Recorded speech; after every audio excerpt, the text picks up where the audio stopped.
Hey guys, Pedro here to tell you about the latest from Hoaxed, Death Knocks, out February 13th on Relapse Records. This album has 9 tracks, 30 minutes in length, and this is the band's second full-length studio album. They are an American metal band.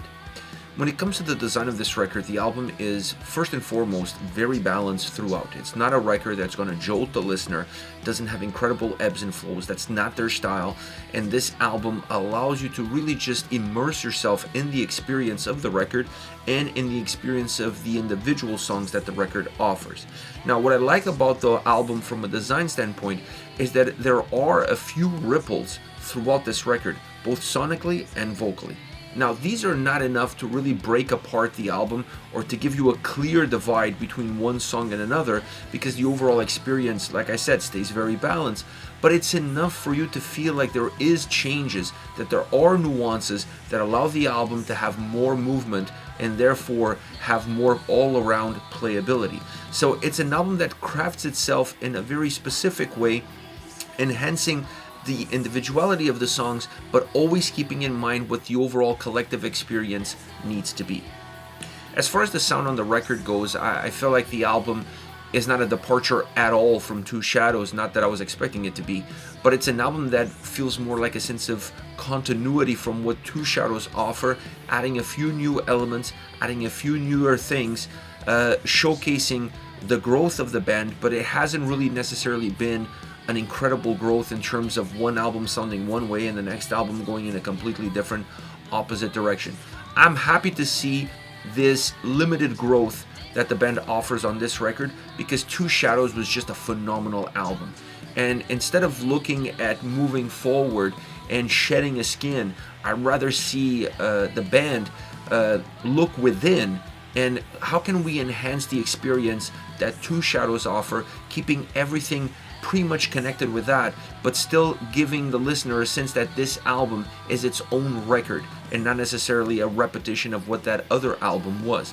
And I feel for the most part this album achieves that goal. It's a record that sonically brings in what we've seen from the band before. It brings in that sense of continuity. If you look at sound-wise, it's an album that has like a very deep guitar-driven experience. It's an album that has a lot of darkness. It's an album where the drums offer a little bit of soul. They offer a little bit of heartbeat. They offer a little bit of size to the way the songs are displayed. And then with some additional elements, like for example, the addition of cellos on a track like Dead Ringer, I think that was such an incredible add-on as far as this album is concerned, because it really helps set that track apart completely from everything that comes before and everything that comes after, and at the same time showcasing the maturity of the band and the growth of the band from a songwriting standpoint, and how they can add these external elements and make songs a little bit more powerful, a little bit more meaningful, a little bit more heartfelt. Killing Stone is another track that really showcases their growth as musicians and how much bigger their songs can be, considering there's 3 people in the band. So normally you're going to get a more limited soundscape. With songs like these, they just prove that you don't have to. You can still make big sounding songs with a lot of substance within them, and have a rich sounding experience, and not just put forward the guitar sound first and foremost and allow that to be the driver on every single track. I thought this album did a much better job switching who's behind the driver's seat as far as the impact on the atmosphere, as far as the impact on the essence, but even on the impact on the sound itself. So it's a more complete, a more robust sounding album all around.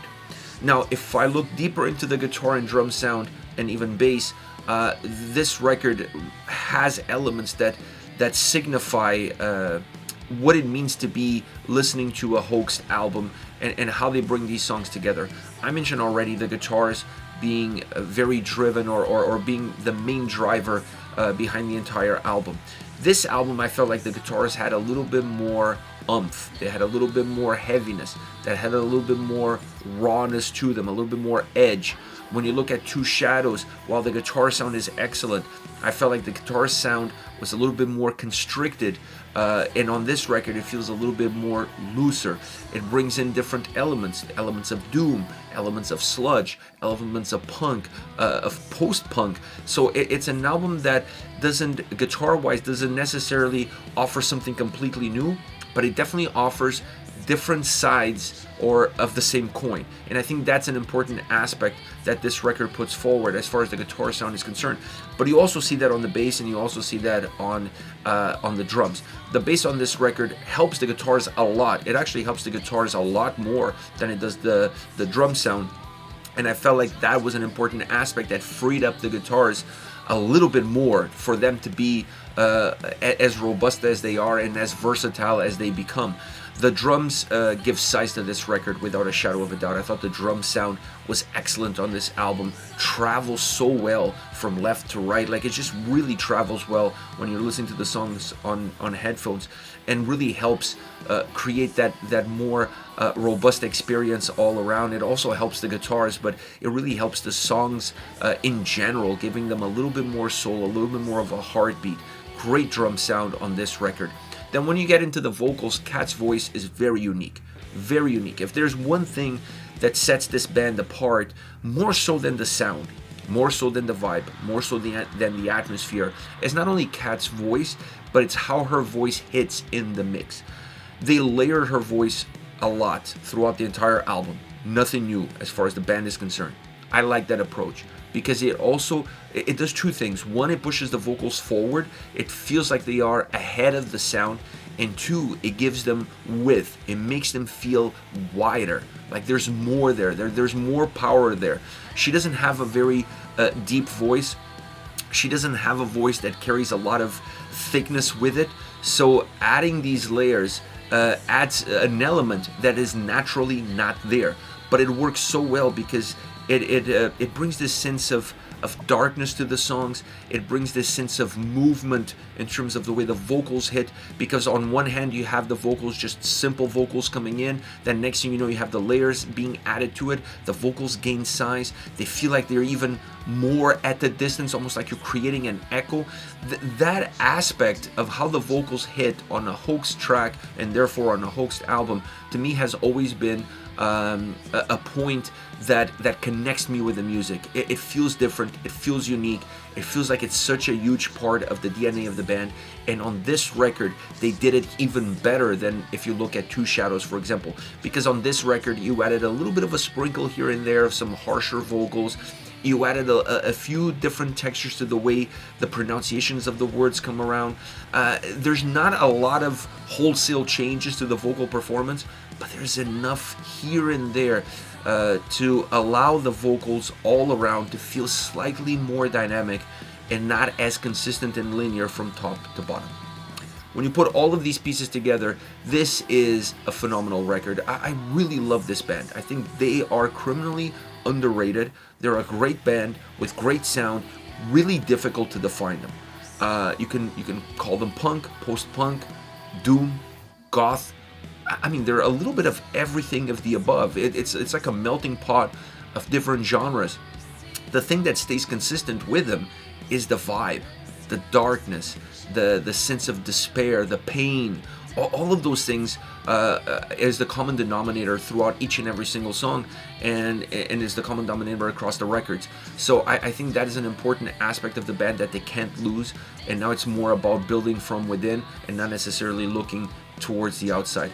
This record is more mature, it's more complete, not as raw, not as direct, not as intense to a certain degree as Two Shadows was, but it definitely feels a little bit better worked all around. It feels a little bit more polished, with a much better vision towards it, and with that better vision came much better execution as well. Now, as far as favorite songs are concerned, I picked very different songs because I really want to give you guys a little bit of an idea of what to expect from this record. And I wanted to start off with Promise to Me. The vocal layers on this track is that key element that we see with this band on every single song. Works really well because it adds movement, it adds distance, travels throughout your headphones. It just also gives the guitars a little bit more room to maneuver. It allows the guitars to be a little bit heavier, and then it also allows the drums to have a little bit more size as far as this track is concerned. The guitars on this song stand out because of the heaviness that they have. That heaviness becomes very predominant from the get-go, and then the vocal performance, the way it hits with that heaviness, makes the whole track overall still feel very dark, very deep, but at the same time have that sense of heaviness to it that sets itself apart. almost putting you in a trance-like experience. That's the best way that I can describe the experience of listening to this song from start to end. Then you have Dead Ringer. Now, Dead Ringer is the most unique song that the album offers because of the cellos, because of the strings. It sets this song apart. It's not a symphonic song. It has symphonic elements, but it's not a symphonic song. It feels more like a Victorian style track. It has that sense of gothic rock to it. It's dark, it's beautiful, it's lavishly executed. It just has so much to offer, incredibly rich as far as the sound is concerned, because it has so much more to it than just drums, guitars, and bass. It's a track that moves, that grows, that offers a different sound experience. The blend between the string elements and the more natural guitar heavy elements works really well throughout the entire song. It's still a guitar heavy sounding song. The chorus sets itself apart. The chorus is excellent, a little bit more open, a little bit more energetic, if you will. The verse is more compact, more melancholic. It's a track that reminded me a lot of a song by Therapy called Diane, in terms of how the strings impact that song, add darkness to the lyrical content and the story that's being told. Without the strings, Diane by Therapy does not work. You cannot convey the pain, the darkness, the darkness that exists within the mind of which the story is being told. All of that that song offers is so well represented with those strings, and this song just mirrors that same experience, that same idea, that same concept. And I thought the connection between the two is uncanny in terms of the elements that both songs used and the experience that those elements create. Last but definitely not least, the closing track, Killing Stone. This is, in my opinion, the most textured song that the album offers, perhaps the most complex song that the album offers. Without adding those strings, those cellos, it still feels very complex, very robust, very rich vocally. I think it's the most dynamic song from a vocal standpoint. There's some harsher vocals here and there, which adds to the heaviness that the song has musically. And I think that was a nice little ripple, like it's like throwing a stone into a pond, creates that ripple that breaks the just the softness of the surface. This track has that with those harsh vocals coming in just as bursts. So it's a great sounding song, great closer. I don't think this track could be anywhere else on the album. It just has uniquenesses to it, and there's developments that happen throughout the record that really lead you to a song like this. I think if this song came anywhere else on the album, whatever comes after it feels a little bit disappointing, because it just won't carry the same sort of size, it won't carry the same sort of richness to it. So this track coming at the end, it puts an exclamation mark on the record, but it also caps the development and growth that this album offers all the way throughout. This is it, Hoaxed with Death Knocks, once again out February 13th on Relapse Records. Hit me up in the comment section, let me know your thoughts. I'll see you all at the next one. Take care, guys.